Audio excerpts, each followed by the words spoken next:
Kami berdoa kiranya Bapa di sorga berkenan untuk memperdengarkan firman-Mu bagi kami. Kami berdoa kiranya Bapa di sorga berkenan untuk mencurahkan berkat-Mu bagi setiap kami.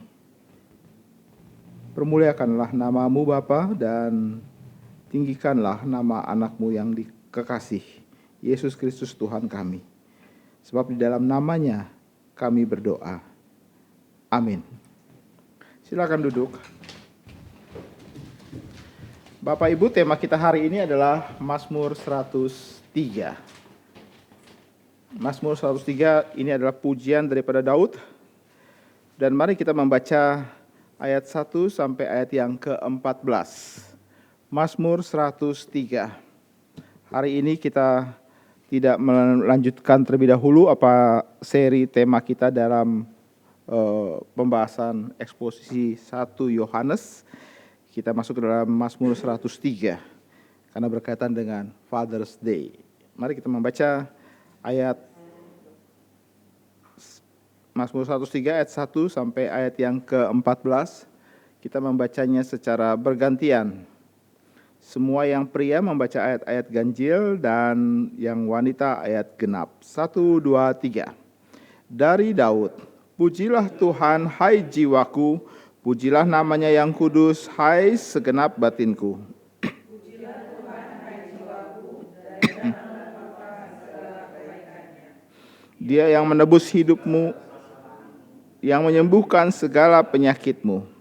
Dia yang menebus hidupmu, yang memahkotai engkau dengan kasih setia dan rahmat. Dia yang memuaskan hasratmu dengan kebaikan, sehingga masa mudamu menjadi baru seperti pada burung Raja Wali. Tuhan menjalankan keadilan dan hukum bagi segala orang yang berkeras. Ia telah memperkenalkan jalan-jalannya kepada Musa, perbuatan-perbuatannya kepada orang Israel. Tuhan adalah penyayang dan pengasih, panjang sabar dan berlimpah kasih setia. Tidak selalu ia menuntut dan tidak untuk selama-lamanya ia mendendam. Tidak dilakukannya kepada kita setimpal dengan dosa kita, dan tidak dibalasnya kepada kita setimpal dengan kesalahan kita. Tetapi setinggi langit di atas bumi, demikianlah besarnya kasih setianya atas orang-orang yang takut akan Dia. Sejauh timur dari barat, demikian kejauhannya daripada seperti Bapa sayang kepada anak-anaknya, demikian Tuhan sayang kepada orang-orang yang takut akan Dia. Sebab Dia sendiri tahu apa kita, Dia ingat bahwa kita ini debu. Saya akan membaca sekali lagi ayat yang ke-13 dan 14. Seperti Bapa sayang kepada anak-anaknya, demikian Tuhan sayang kepada orang-orang yang takut akan Dia. Sebab Dia sendiri tahu apa kita, Dia ingat bahwa kita ini debu. Sampai sedemikian jauh pembacaan firman Tuhan ini. Bapak, Ibu, dan yang dikasih Tuhan, Father's Day atau Mother's Day itu adalah hari yang oleh sebagian orang dirasakan sangat istimewa. Mungkin ada beberapa yang tidak menyadarinya dan menganggapnya biasa saja. Tapi paling tidak ini diingat sebagai sebuah peristiwa yang akan dipakai untuk menunjukkan kasih dan penghormatan kepada mereka. Kehadiran mereka dirasakan sangat penting oleh karena memberikan semacam dampak di dalam kehidupan, dalam hidup anak-anak mereka. Dan pada hari ini kita akan melihat bahwa seorang ayah di dalam acara Father's Day atau di dalam kesempatan Father's Day hari ini kerap kali itu disebut oleh anak-anak mereka sebagai you are my hero. Atau apa lagi? Engkau adalah pembimbingku, engkau adalah pendampingku. Oleh seorang anak perempuan dibilang, you are my first love. Oleh istri-istri mereka dibilang, you are my wallet. Saudara-saudara, itu yang kita lihat di satu sisi. Tapi di lain sisi kita akan berhadapan dengan ada orang-orang yang berkata, saya membaca sebuah cerita tentang seorang anak gadis Ya, ketika dia berbicara tentang dengan seorang lain dalam sebuah wawancara pekerjaan, dia tanya si pewawancara berkata tentang ceritakan sedikit tentang ayahmu. Dia kemudian menatap yang memberikan wawancara, lalu kemudian tertunduk dan berkata, aku sebenarnya belum pernah bertemu dengan ayahku. Dan dia berkata lanjut, aku bahkan tidak tahu apa yang bisa dibanggakan dari ayahku. Aku tidak mengenal sedikit pun kenangan apapun dari ayahku. Di sini kita lihat ada dua sisi.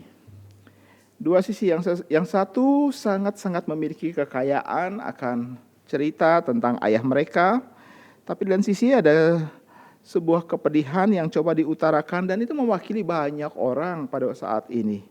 Kepedihan karena mereka tidak mempunyai sedikit pun bahkan catatan tentang ayah mereka. Atau mungkin juga mereka memiliki catatan yang kelam tentang ayah mereka. Saudara-saudara, lebih daripada semua itu, maka kita akan melihat kehadiran daripada seorang ayah di dalam sebuah keluarga itu dianggap sebagai sebuah tempat bersandar, ya, yang kokoh, tempat bersandar yang kuat untuk setiap orang, khususnya anak-anak Tuhan atau anak-anak itu untuk menyandarkan dirinya.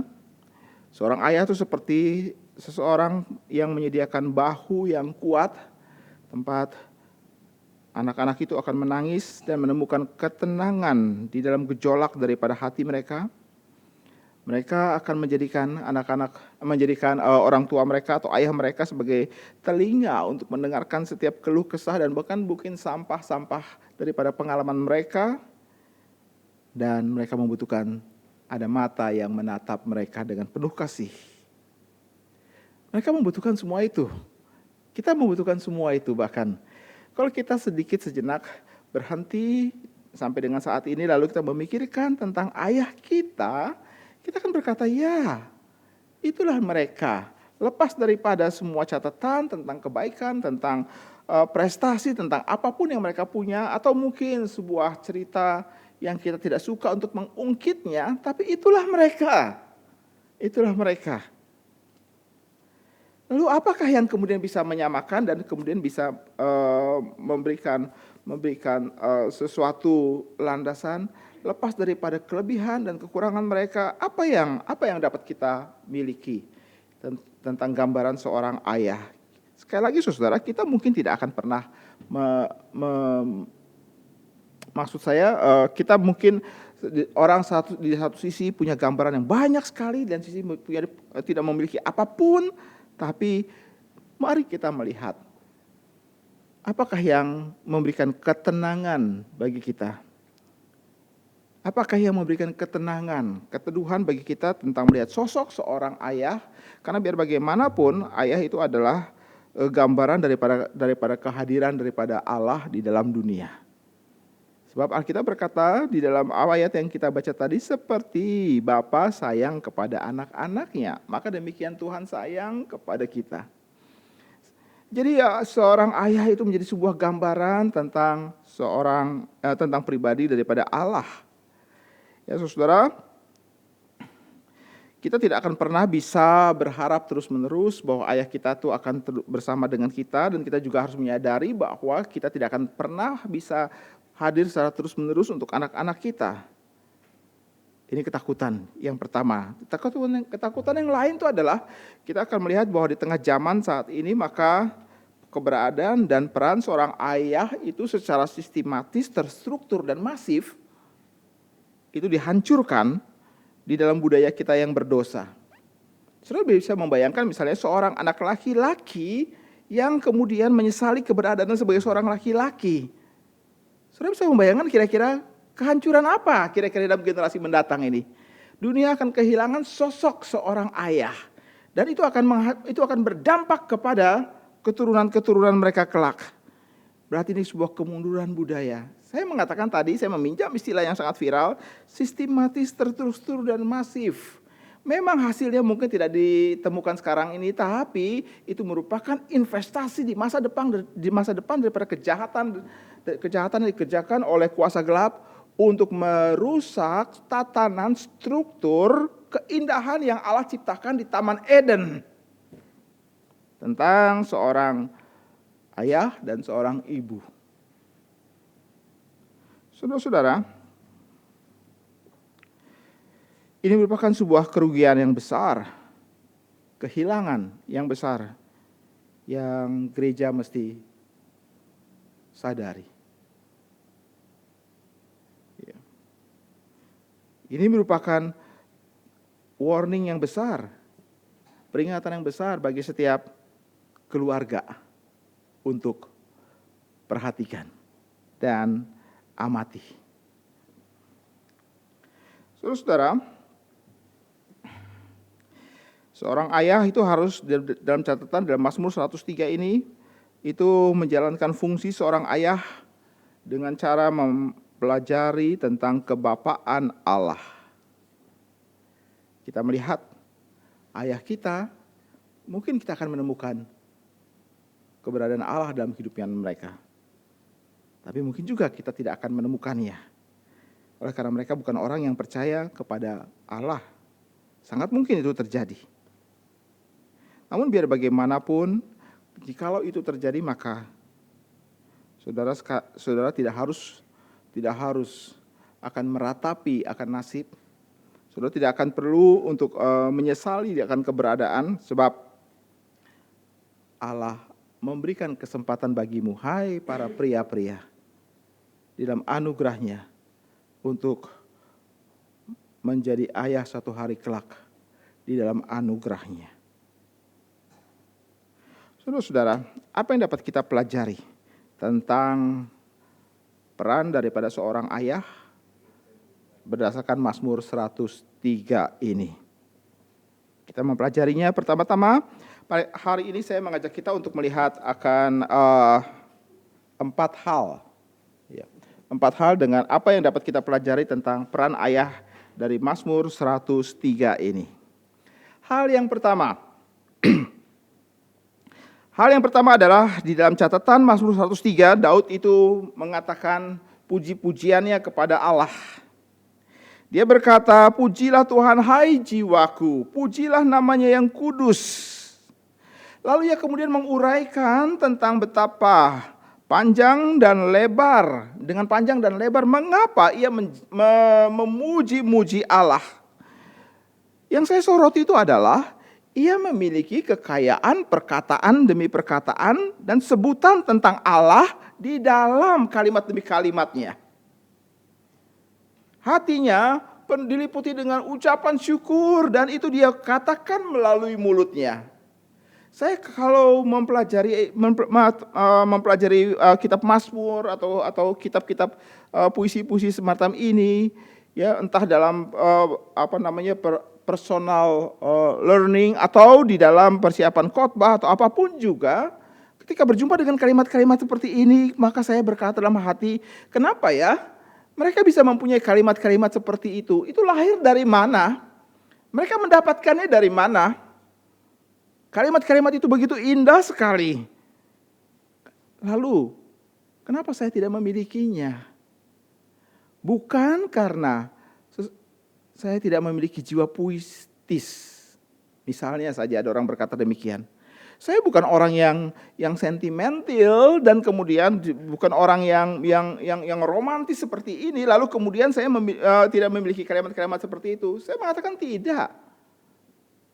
Seseorang yang memiliki sentuhan cinta daripada Allah, karena kita berkata Allah punya belas kasihan.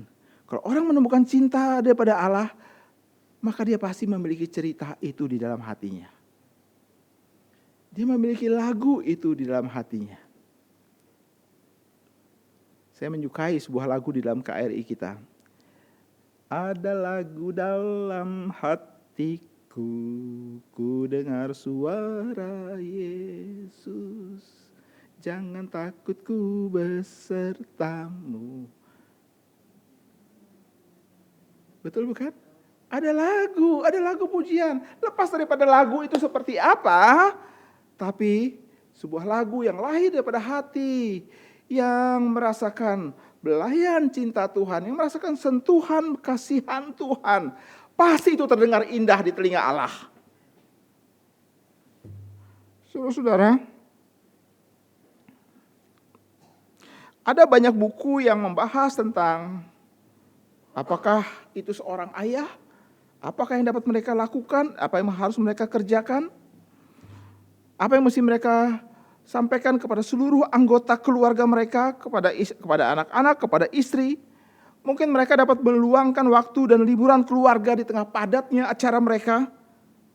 Mereka dapat menyisihkan waktu dengan senang hati untuk mengantarkan anak-anak mereka dan bahkan mungkin menjemput anak-anak mereka dari sekolah ketika mereka masih kecil. Mereka dapat menemani untuk sekedar berolahraga atau keluar makan dan berhahaha dengan semua anggota keluarga bersama, bahkan mungkin bisa mencemplungkan diri untuk mandi bola di tempat permainan. Hal itu tidak salah, memang itu ada sebuah kesenangan yang seorang ayah dapat lakukan. Tapi itu tidak semua. Seorang ayah harus memiliki kata-kata indah tentang Allah di dalam mulutnya. Mereka harus memiliki kata-kata indah itu. Daud berkata, pujilah Tuhan hai jiwaku, pujilah nama yang kudus hai segenap batinku. Dan ini diperhatikan oleh anak-anak mereka dan mereka menirunya dengan baik. Mereka melihat ayah mereka tunduk di dalam penyembahan kepada Allah dan anak-anak mereka mengisi akan seluruh sisi-sisi daripada hatinya mereka dengan cerita indah tentang bagaimana ayahnya itu tunduk dan bersuka hati menyembah Allahnya. Mereka belajar tentang Allah yang engkau puji. Mereka belajar menghormati dan mempercayainya. Seperti engkau menghormati dan mempercayai Allahmu. Saudara, mereka belajar tentang Allah dari dirimu. Mereka belajar tentang hati yang diangkat, memuji-muji Dia. Hati yang berkata, aku tidak mau melupakan segala kebaikannya, segala pekerjaannya. Aku tidak mau melupakan.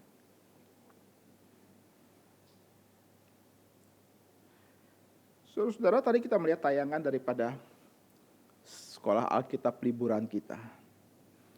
Lalu saya mencoba menelusuri lagi cerita-cerita atau foto-foto tentang SAL yang kita kerjakan dari tahun 2016 itu. Dan setiap ceritanya, dan saya melihat anak-anak itu kemudian bertumbuh. Dulu mereka pakai celana pendek, lari lompat-lompatan di atas kursi gereja, dan mendapatkan marah. Nggak boleh naik ke atas kursi gereja. Mimbar ini juga bukan tempat arena bermain. Ini bukan tempat bermain. Tapi sekarang mereka bertumbuh sebagai orang-orang yang mencintai Tuhan dan melayani Tuhan bahkan. Saya melihat foto-foto itu, saya langsung mengingat, aku iri pada mereka. Iri seperti apa? Kenapa ya? Pada waktu saya kecil dalam usia mereka, di dalam gereja saya tidak pernah ada sebuah program tertentu, ada seorang guru yang mengajar dengan hatinya, dan saya bisa merasakan tentang hati yang dipersembahkan kepada Allah dengan mengajar anak-anak tentang Allah.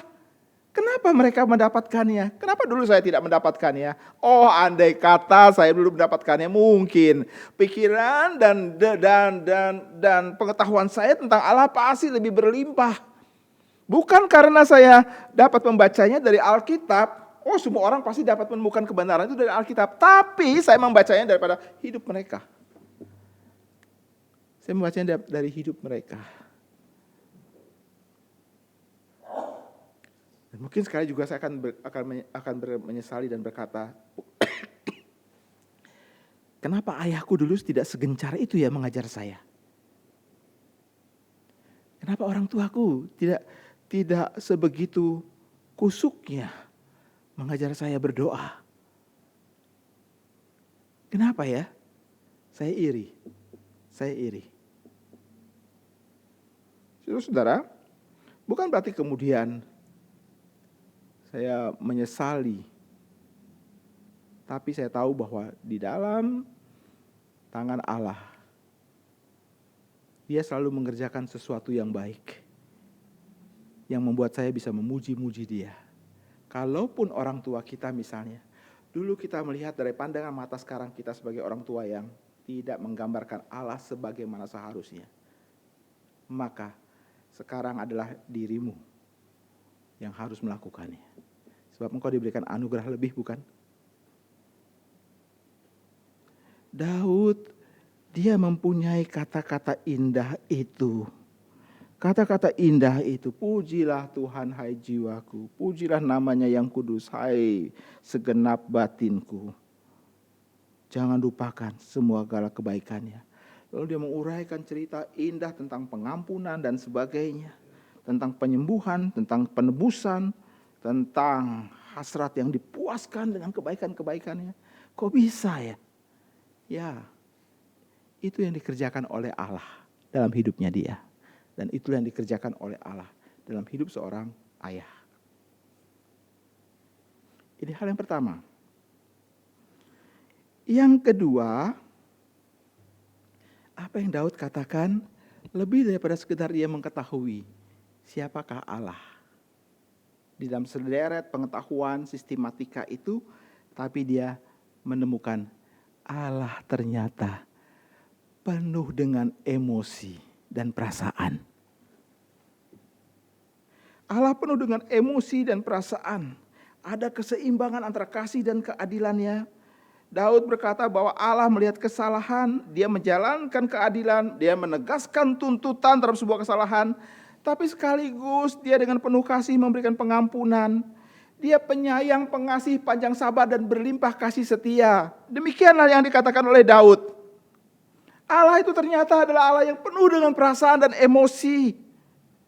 Catatan emosi ini dia tuliskan dan dia langsung, saya percaya dia langsung membandingkan dengan Allah-Allah lain daripada bangsa-bangsa lain yang katanya punya mata tidak bisa mendengar, tidak bisa melihat, punya telinga tidak bisa mendengar, dan pastilah kelihatan seperti sosok berpribadi tapi enggak punya emosi.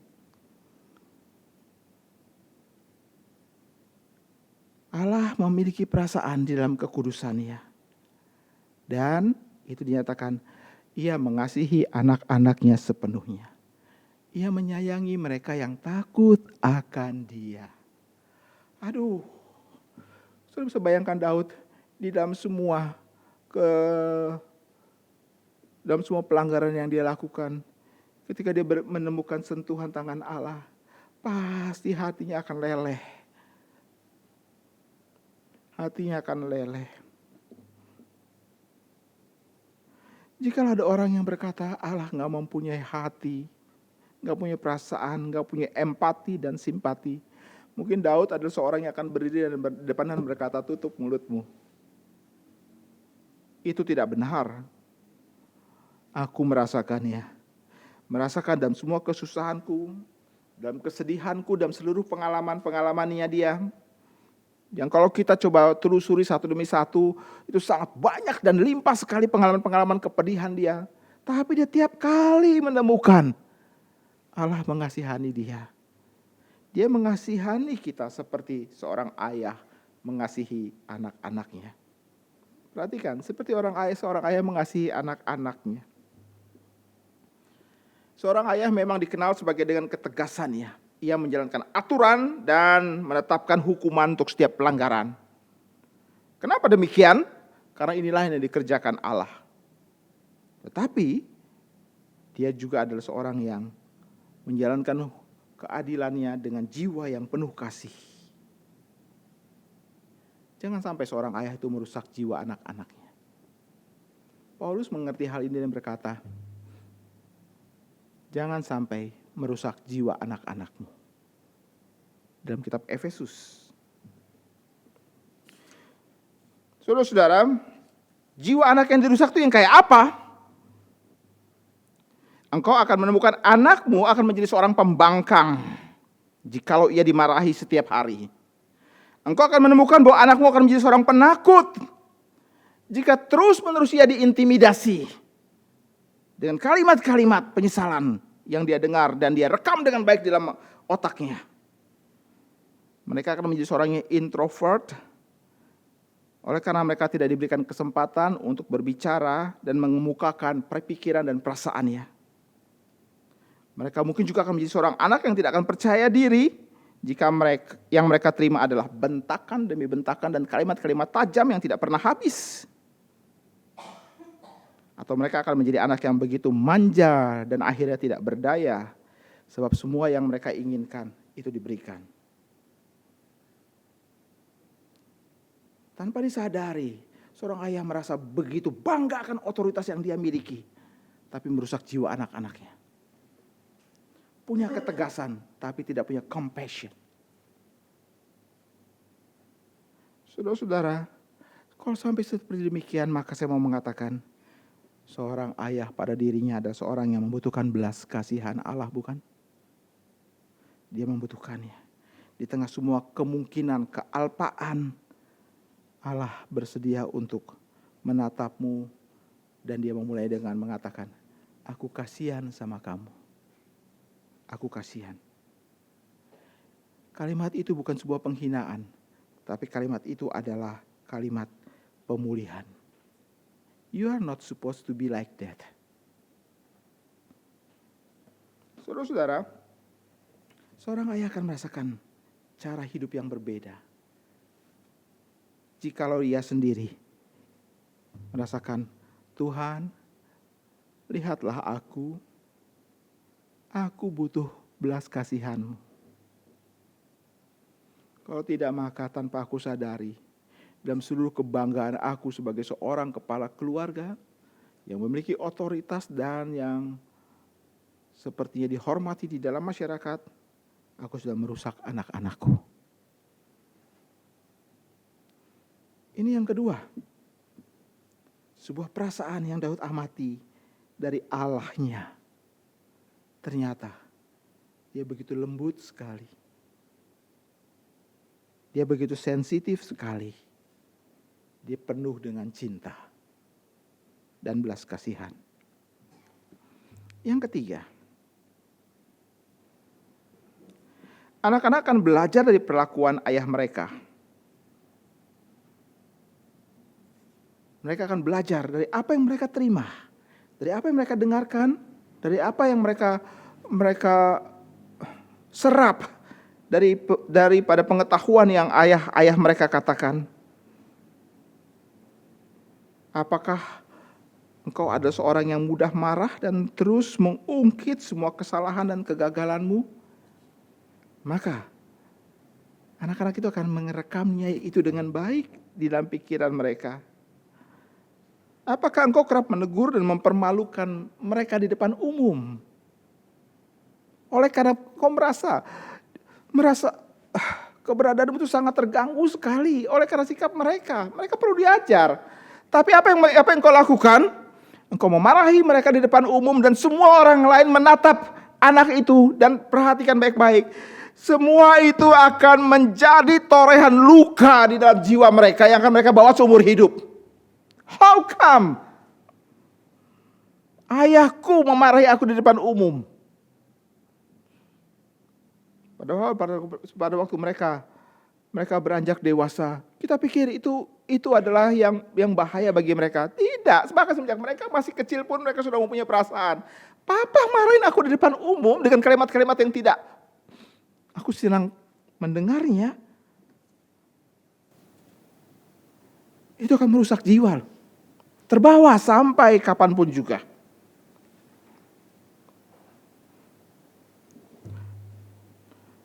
Apa yang kau lakukan? Apakah engkau bertanggung jawab? Engkau kritis dan kasar kepada mereka?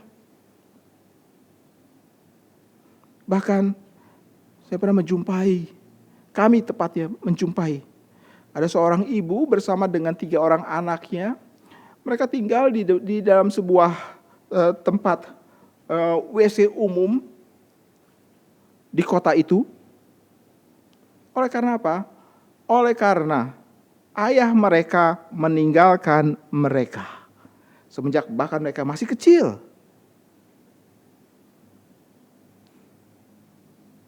Mereka menutup tempat atau WC umum itu dan menjadikannya sebagai rumah mereka. Tidakkah kita merasa pedih melihatnya? Ayah apa yang meninggalkan anak-anak mereka sedemikian dan meninggalkan istrinya dan membiarkan ibu daripada anak-anak itu struggle tiap hari bagaimana caranya memberikan makan untuk tiga mulut yang tiap hari harus terbuka itu.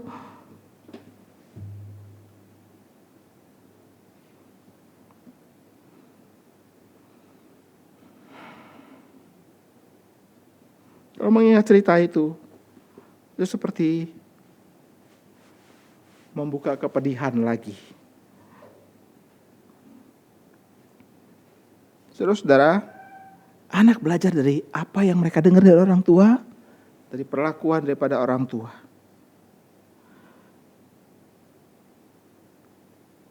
Mungkin ayah kita seperti itu. Tapi engkau tidak harus seperti itu, bukan? Daud berkata, Allah menyembuhkanmu. Ia menebus hidupmu dari lubang kubur. Ia memuaskan hasratmu dengan kebaikan. Ia memperkenalkan jalan-jalannya kepadamu.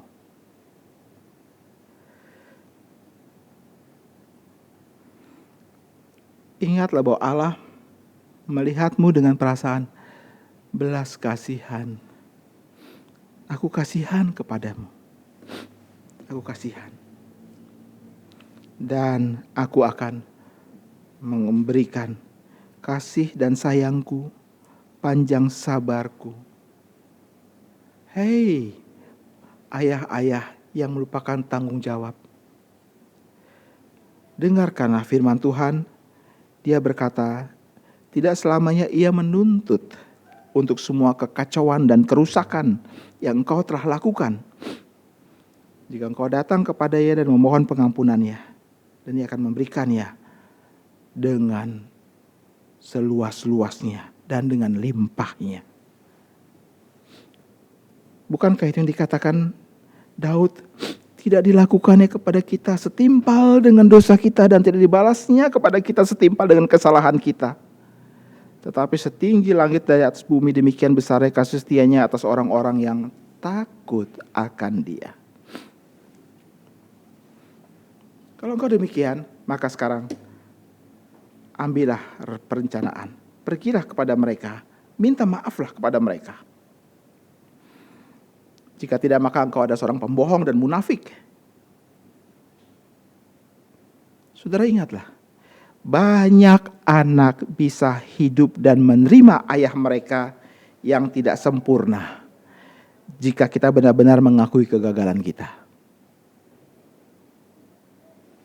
Sebab orang yang datang dan meminta pengampunan Allah, meminta akan kekuatan daripada Allah, Allah juga akan memberkati orang-orang yang mereka sakiti. Allah akan mempertemukan mereka dan membuat mereka bisa hidup dalam berkat-berkat-Nya Allah. Tuhan kasihan sama kita. Sekali lagi saya mau mengatakan, Tuhan kasihan sama kita. Pada waktu kita mendengar berita ini, itu adalah keadaan terbaik kita di hadapan Dia. Saya membaca sebuah kutipan. Saya membaca sebuah kalimat yang ditulis oleh Charles Spurgeon dan saya ingin mengutipnya bagi kita sekalian hari ini. Ia berkata demikian. Saya yakin Tuhan terlebih dahulu mengasihani kebodohan kita yang kita lakukan. Kebodohan yang menunjukkan ternyata kita masih kanak-kanak saja.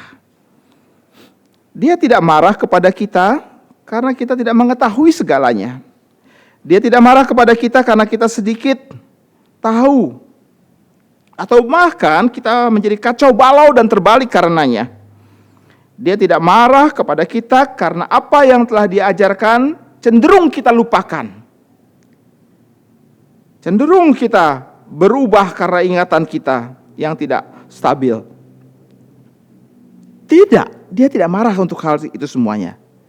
Lalu apa yang dia lakukan? Dia kasihan pada kita. Saudara bisa memahami. Saudara pernah merasakan kasihan kepada orang lain, bukan? Kasihan ya, kasihan dia. Dan Alkitab berkata, Allah kasihan melihat kita. Saudara-saudara, Tuhan kasihan.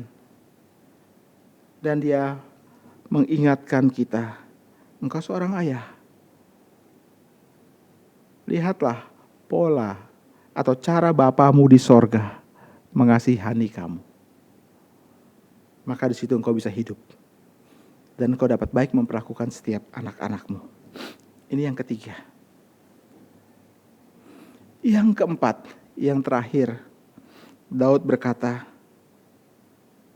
dan ini harus membuat kita tertegun, diam, dan berkata, betul Tuhan. Daud mengatakan, sebab dia sendiri tahu apa kita. Dia ingat bahwa kita ini debu. Kita hanyalah seonggok debu yang mendapatkan tiupan kehidupan di dalam diri kita. Kalau tidak ada pekerjaan Tuhan yang masuk ke dalamnya, kita hanyalah sesuatu saja. Orang yang hidup tanpa hidup Tuhan tidak lebih daripada seonggok debu saja. Seonggok debu. Bukan saja bicara mengenai asal mula, tapi mau bicara bahwa engkau tidak bernilai. Kamu hanya sesuatu saja. Yang menjadikan kamu mempunyai nilai adalah karena Tuhan memberikan nafas hidupnya, bukan? Sehingga engkau menjadi manusia. Engkau hidup dan mulai menikmati segala sesuatu. Tanpa itu, engkau tidak lebih daripada seonggok debu. Saudara-saudara, yang saya mau soroti di sini adalah Tuhan mengingatkan kita di sini untuk membangun bijaksana kita. Membangun bijaksana sorgawi. Tuhan mengatakan, jangan lupa, engkau hanyalah seonggok debu saja. Ini bijaksana sorgawi yang harus ada di dalam pikiran kita. Kita bawa seumur hidup kita. Baru kita tahu apa itu artinya Tuhan berkata, aku kasihan sama kamu. Ini bijaksana sorgawi. Dan yang menjadikannya adalah pada banyak pria-pria yang bertumbuh menjadi dewasa, bahkan menjadi seorang ayah, tidak memiliki bijaksana sorgawi sama sekali dalam pikirannya. Tidak mengenali jalan-jalan Allah. Justru yang mereka kenali adalah jalan-jalan dunia yang berdosa itu.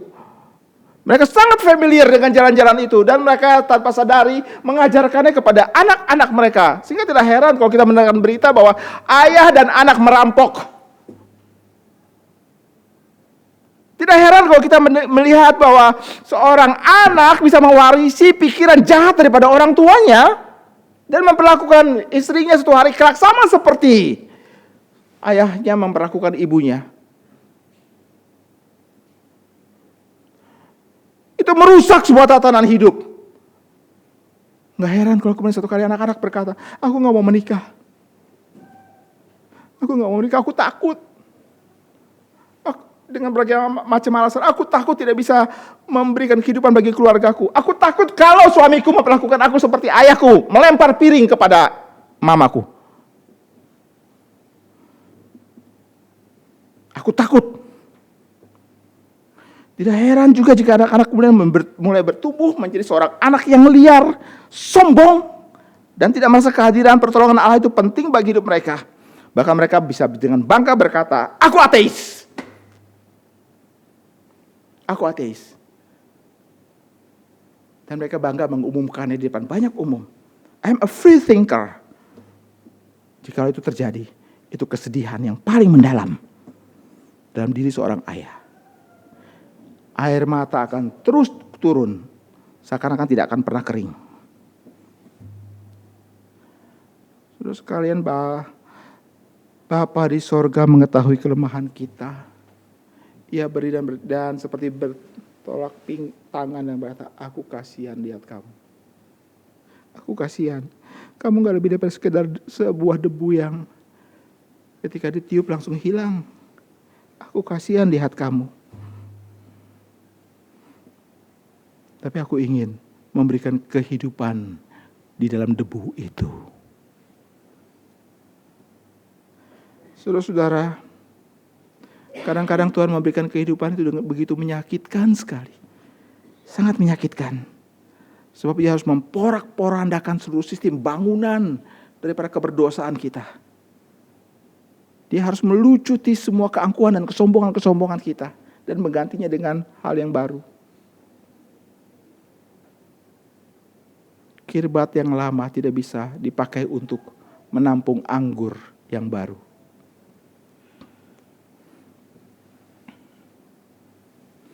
Begitu menyakitkan. Saudara, saya membaca sebuah cerita tentang seorang ayah itu membawa anak perempuannya ke dokter karena demam yang begitu tinggi dan tidak turun-turun. Dibawalah ke dokter, lalu kemudian dokter bersama dengan beberapa suster berusaha untuk menenangkan dia sebab dia harus disuntik. Tapi mereka kewalahan karena anak ini memberontak. Tidak mau dipegang dan begitu takut sekali ketika melihat sosok seseorang dengan pakaian putih itu. Takut sekali. Dia memberontak. Lalu dokter itu berkata, "Bapak bisa tolong saya?"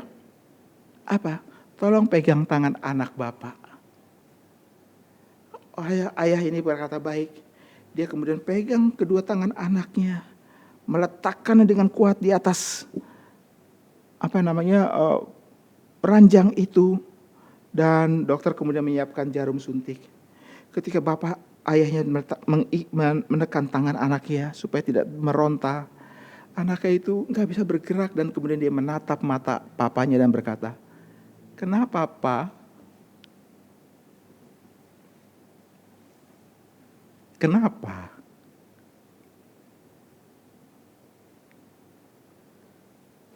Papanya melihat anak itu dan tetap demi kebaikan anak itu, dia harus disuntik supaya demamnya turun. Tapi anak itu melihat, "Why, Daddy?"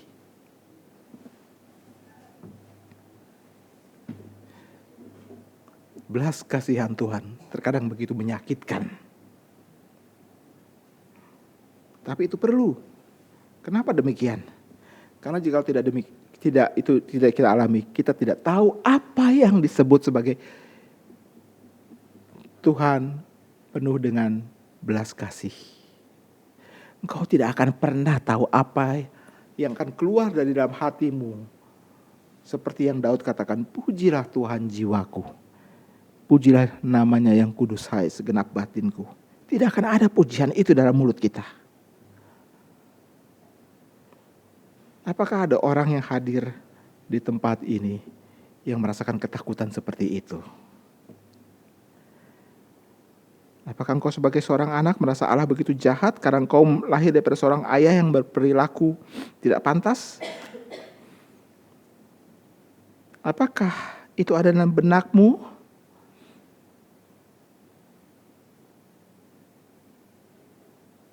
Dengarkanlah, Bapa Sorgawi penuh belas kasihan dan Ia melihatmu. Ia sayang padamu dan ingin menjauhkan pelanggaranmu setinggi langit di atas bumi, sejauh timur dari barat. Kita tidak lebih daripada orang yang lemah di tangan Allah yang kuat. Seonggok debu di tangan pencipta dan pemilik hidup. Itulah hidup kita sepanjang umur kita. Khotbah ini bukan dengan tujuan untuk membuat suasana blue, tidak, tapi mengingatkan, hey, Tuhan ingin supaya kita mempunyai pujian dalam hati kita. Pujian yang lahir dari sebuah pengalaman yang ingin berjalan di dalam jalan-jalan Tuhan dan menemukan bahwa seperti Bapa sayang kepada anak-anaknya, demikian Tuhan sayang akan kita. Kepada mereka yang takut akan Dia. Kiranya Tuhan memberkati kita sekalian. Amin. Mari kita tunduk kepala, kita berdoa.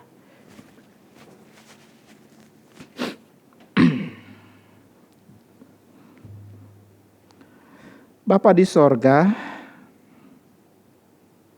firman-Mu dengan tegas sekali dan dengan jelas sekali berbicara tentang diri-Mu. Betul, semua tentang diri-Mu. Kami seperti seseorang yang duduk di bawah meja dan menatap ke atas, memperhatikan apa yang ada di meja perjamuan itu. Kami tahu di meja perjamuan itu penuh dengan hidangan makanan yang berlimpah. Kami tidak pantas untuk menikmatinya. Sampai Engkau berkata, kenapa kamu duduk di bawah? Mari duduklah di sini, di kursi, dan nikmatilah perjamuan bersama dengan aku. Setiap bagian daripada firman Tuhan itu adalah seperti makanan bagi kami. Kami berterima kasih Tuhan, Kau mengundang kami menikmati kebaikan dan kasih sayang-Mu. Menikmati kerelaan dan kedekatan-Mu. Kami berterima kasih.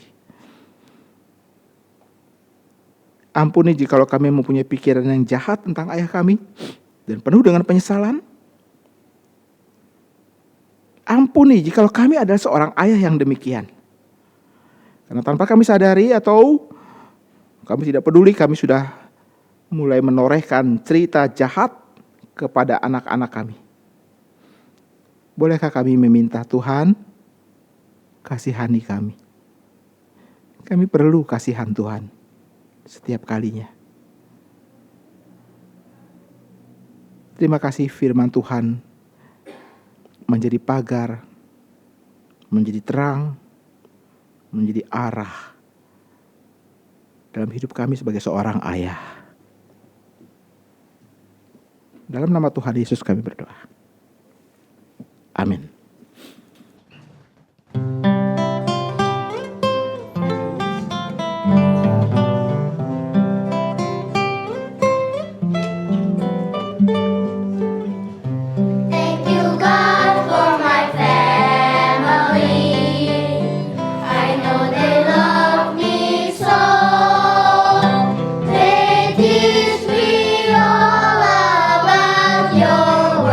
And they guide me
kita.